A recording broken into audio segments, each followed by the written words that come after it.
Hi everyone, I just wanted to do a quick video really to talk about a recent event that I went to, which was hosted by some of my friends at the South Western Wales Amateur Gamers Group as a swag.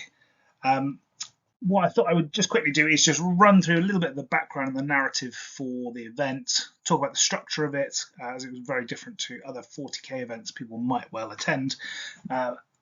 Very quick mention for the location of the event, and then talk about kind of how it all went and how it panned out. Now, unfortunately, what I didn't do is take a load of pictures for this. I've got some in there, but I could have probably taken more, which would have given people a better feel of kind of the types of models that were taken. But what the narrative event for this, or narrative theme for this was that we brought models and units that were essentially thrown into the fighting pits of Camorra for the amusement of the Dark Eldar or Drukhari, and the kind of overarching theme was that this was a bit of a free-for-all, and you could therefore kind of layer on your own narrative as to why Imperium were fighting Imperium and so on and so forth. So it was something which was a real breakaway from a kind of solid kind of competitive balanced format, and it was never kind of billed as that, and as a result the structure of it was very different. So this was all played over a single day.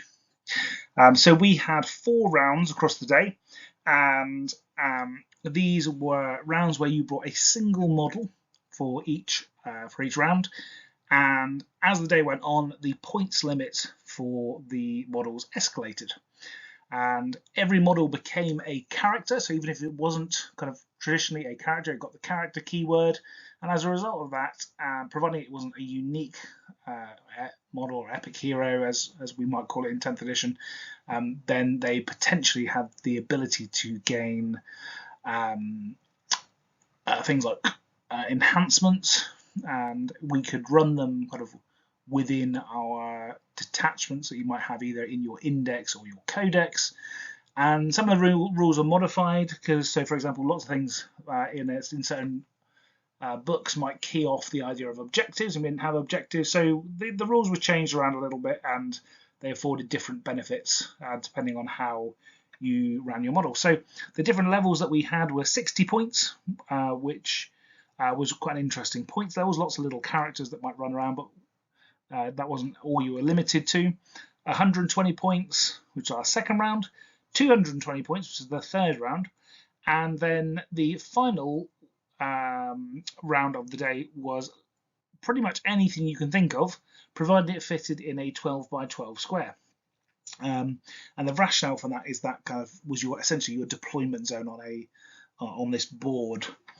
So as an example of that, this is what I ended up taking as my roster for the day. So I had an Assault Centurion Sergeant, a Gravis Captain, a Leviathan Dreadnought. We were allowing things like legends and other things.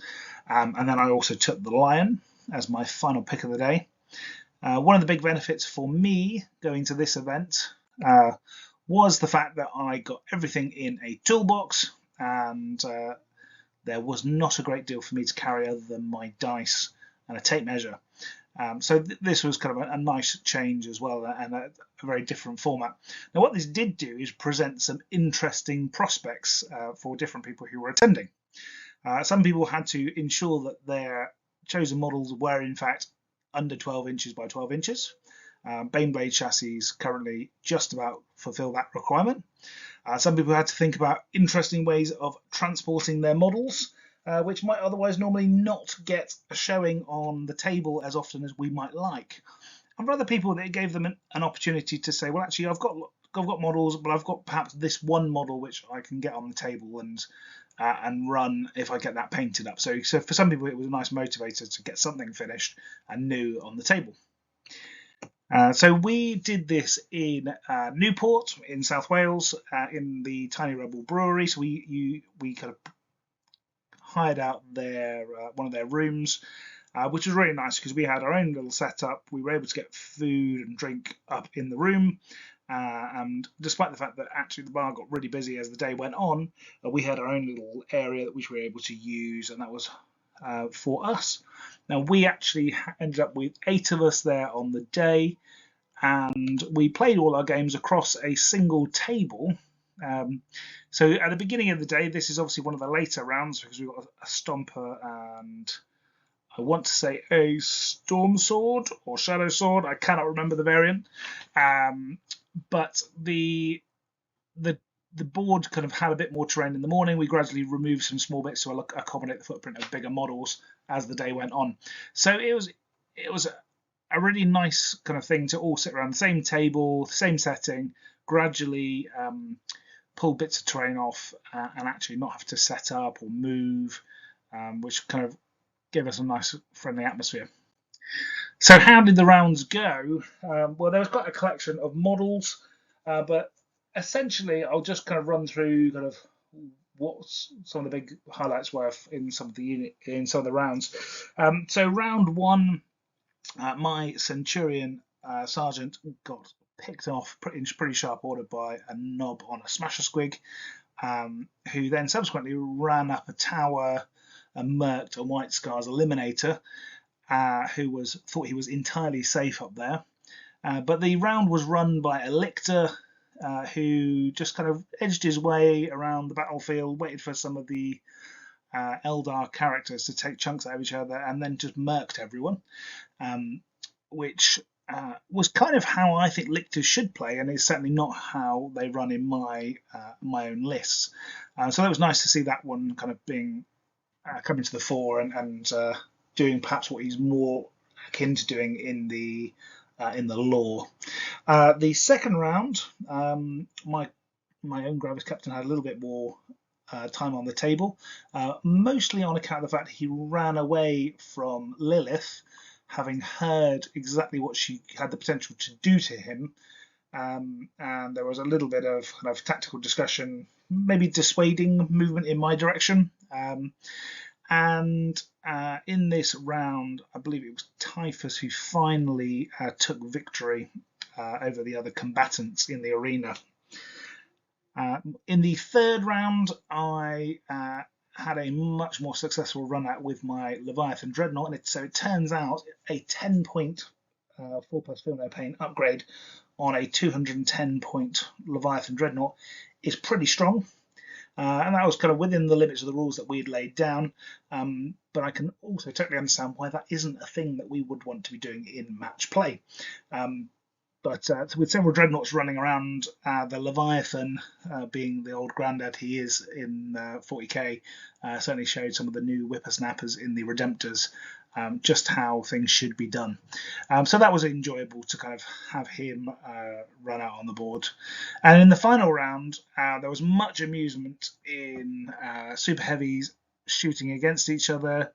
A Stomper with a not dissimilar Feel No Pain to my Leviathan Dreadnought proved to be the target of most people's weaponry for a significant period of time, very closely followed by the Catan Shard of the Nightbringer, who does what Catans do in usual games of 40k at the moment, which is fail to die and regenerate wounds and be a general pain in the backside.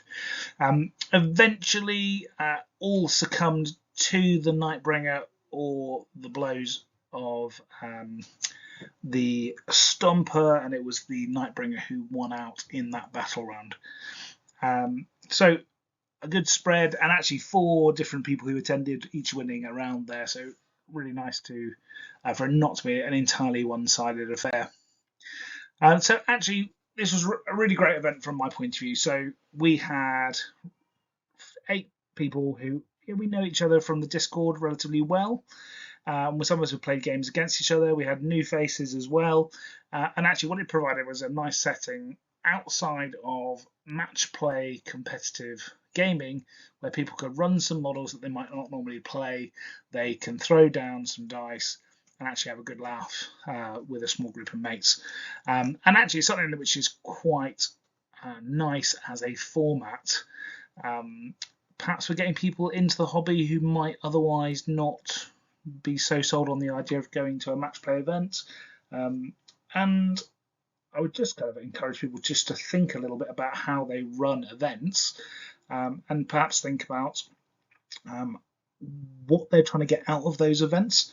Because although I've been to several kind of match play events or tournaments, the reason I usually go to those is because it gives me an opportunity to get lots of gaming in one weekend, rather than me being there to even contemplate the idea of winning such an event. So I suppose the final thoughts, I suppose, there's lots of formats you can do, and I'm fortunate enough to be off to another event this weekend, which is billed as a narrative event. That will be a 1,500 point event, so less than 2k, doesn't always have to be played at that point level. And the missions will probably be something akin to some of the older kind of Dawn of War kind of, or Return of War type missions we've seen in previous editions. So there's lots of scope to run something a bit different, especially if it's amongst a group of people who are like-minded, and have ideas that can spill out from that are not just match play type things. So I suppose this is what I would say is just actually think about who are you catering for, and what are you hoping to achieve from your event if you are thinking about organising something. Think about the venue, because actually we're really lucky we had a nice venue in the Tiny Rebel Brewery. Think about when, is it going to be a single day and you're going to cram in as much as you can? Is it going to be a couple of days? Trying to avoid holidays, because actually increasingly many of us have got kids. So trying to avoid those school holidays is really important. And then also really think about why you're doing something. What are you hoping to achieve, and why do people want to turn up and do this? And actually, for a lot of people, it's just simply to enjoy a fun day out. As a very final passing comment, I would say that if you are in the South Wales or Bristol type area, and might be keen on joining in on such events, we're planning on running more, planning on also running some narrative themed events as well in the not too distant future. If that is something that appeals to you, then please have a look in the description on YouTube, and there it will be a link to the Discord there, and you would be more than welcome to come in, dip your toe, see if it's something that's for you, and we will maybe see you at an event in the future. So anyway, take care everyone, and I will see you again soon.